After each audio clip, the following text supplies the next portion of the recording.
Hi friends, welcome to ಅಂಜನ ಅಡುಗೆ. ಇವತ್ತು ನಾನು ಮಾಡ್ತಾ ಇರೋ ರೆಸಿಪಿ ಎಗ್ ರೈಸ್. ಇದು ನೀವು ನೋಡಿರ್ಬೋದು, ಫಾಸ್ಟ್ ಫುಡ್ಗಳಲ್ಲಿ ಮತ್ತು ರೋಡ್ ಸೈಡ್ಗಳಲ್ಲೆಲ್ಲ ಮಾಡ್ತಾ ಇರ್ತಾರೆ. ತುಂಬ ಗಮ್ ಮತ್ತು ಸ್ಮೆಲ್ ಬರ್ತಾ ಇರುತ್ತೆ.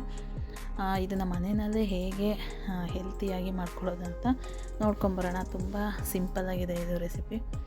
ಬನ್ನಿ, ಒಂದು ಬಾಣಲಿ ಇಟ್ಕೊಂಡು ಒಂದು 4-5 ಟೇಬಲ್ ಸ್ಪೂನ್, ಅಂದರೆ ಇದು ಒಂದು ನಾನು 4 ಜನಕ್ಕೆ ಮಾಡ್ತಾ ಇರೋದು, ಹಾಗಾಗಿ ಒಂದು 5 ಟೇಬಲ್ ಸ್ಪೂನಷ್ಟು ಎಣ್ಣೆ ಹಾಕ್ಕೊಳ್ಳಿ. ಎಣ್ಣೆ ಕಾದ್ಮೇಲೆ ಸಣ್ಣದಾಗಿ ಹೆಚ್ಚಿರೋವಂಥ ಈರುಳ್ಳಿ, ಒಂದು 2 ದೊಡ್ಡ ಸೈಜ್ದು ಈರುಳ್ಳಿನ ಹಾಕ್ತಾಯಿದ್ದೀನಿ. ಅದು ಸ್ವಲ್ಪ ಫ್ರೈ ಆಗಬೇಕು. ಸ್ವಲ್ಪ ಉಪ್ಪು ಹಾಕಿದ್ದೀನಿ. ಉಪ್ಪು ಹಾಕಿದ್ರೆ ಸ್ವಲ್ಪ ಬೇಗ ಫ್ರೈ ಆಗುತ್ತೆ. ನೋಡಿ, ಈ ಥರ ಫ್ರೈ ಆಗ್ತಾ ಇರುತ್ತೆ.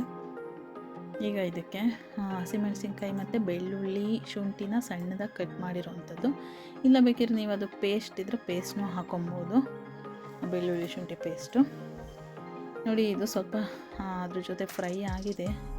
ಎಲ್ಲ ಫ್ರೈ ಆದಮೇಲೆ ಇದಕ್ಕೆ ಮೊಟ್ಟೆನ ಹೊಡೆದಾಕೊಳ್ಳೋಣ. ಇಲ್ಲಿ ನಾನು ಒಂದು 6 ಮೊಟ್ಟೆ ಹಾಕ್ಕೊತಾ ಇದ್ದೀನಿ. ನೀವು ಹೆಚ್ಚು ಕಮ್ಮಿ ಮಾಡ್ಕೊಬೋದು, ಎಷ್ಟು ಬೇಕಿದ್ರೂ ನಡೆಯುತ್ತೆ.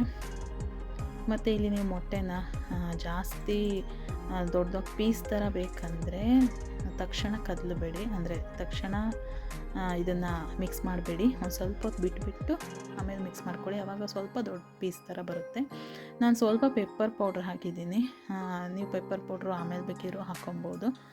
ಈಗ ನಾನು ಧನಿಯಾ ಪೌಡರ್ ಹಾಕಿದ್ದೀನಿ, ಹಾಗೆ ಜೀರಿಗೆ ಪೌಡರು ಮತ್ತು ಸ್ವಲ್ಪ ಖಾರ ಪುಡಿ, ಅಂದರೆ ಖಾರಕ್ಕೆ ಎಷ್ಟು ಬೇಕೋ ಅಷ್ಟು ಖಾರ ಪುಡಿ. ಇದನ್ನೆಲ್ಲ ಈಗ ಮಿಕ್ಸ್ ಮಾಡ್ಕೊಳ್ಳೋಣ. ಉಪ್ಪನ್ನ ಕೂಡ ಹಾಕಿದ್ದೀನಿ. ಹಾಗೆ ಮೊಟ್ಟೆ ಹಾಕಿದ್ಮೇಲೆ ಎಲ್ಲ ಮಸಾಲೆ ಪುಡಿಗಳನ್ನೆಲ್ಲ ಹಾಕ್ಕೊಂಡು ಮಿಕ್ಸ್ ಮಾಡ್ಕೊಳ್ಳೋಣ.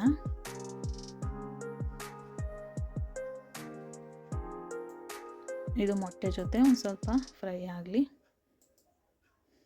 ನೀವು ತಕ್ಷಣ ಮೊಟ್ಟೆ ಹಾಕಿದ ತಕ್ಷಣ ತಿರುವಿದ್ರೆ ನಿಮಗೆ ಅಷ್ಟು ದೊಡ್ಡ ಪೀಸಸ್ ಬರಲ್ಲ.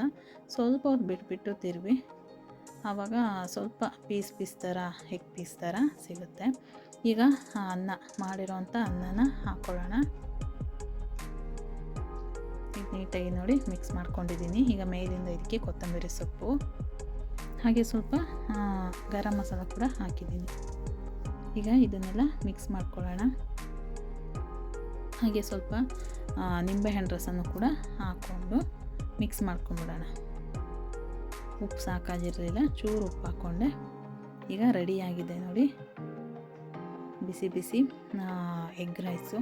ನೀವು ಸಂಡೇ ಸ್ಪೆಷಲಾಗಿ ಮಾಡ್ಕೋಬೋದು, ಅಥವಾ ಟಿಫಿನ್ ಬಾಕ್ಸ್ಗೆ, ಲಂಚ್ ಬಾಕ್ಸ್ಗಳಿಗೆಲ್ಲ ಹಾಕ್ಕೊಡ್ಬೋದು. ಚೆನ್ನಾಗಿರುತ್ತೆ ಮತ್ತು ಸಿಂಪಲ್ಲಾಗೂ ಆಗುತ್ತೆ, ಬೇಗ ಆಗುತ್ತೆ. ನನ್ನ ವಿಡಿಯೋ ಹೇಗೆ ಅನ್ನಿಸ್ತು ಕಮೆಂಟ್ ಮಾಡಿ, ಮತ್ತು ನನ್ನ ಚಾನಲ್ನ ಸಬ್ಸ್ಕ್ರೈಬ್ ಮಾಡ್ಕೊಳ್ಳಿ. ಪಕ್ಕದಲ್ಲಿರೋ ಬೆಲ್ ಐಕನ್ ಕೂಡ ಕ್ಲಿಕ್ ಮಾಡಿ. ಮತ್ತಷ್ಟು ಹೊಸ ರೆಸಿಪಿಗಳೊಂದಿಗೆ ಮತ್ತೆ ಬರ್ತೀನಿ. ಅಲ್ಲಿವರೆಗೂ thank you so much. Bye.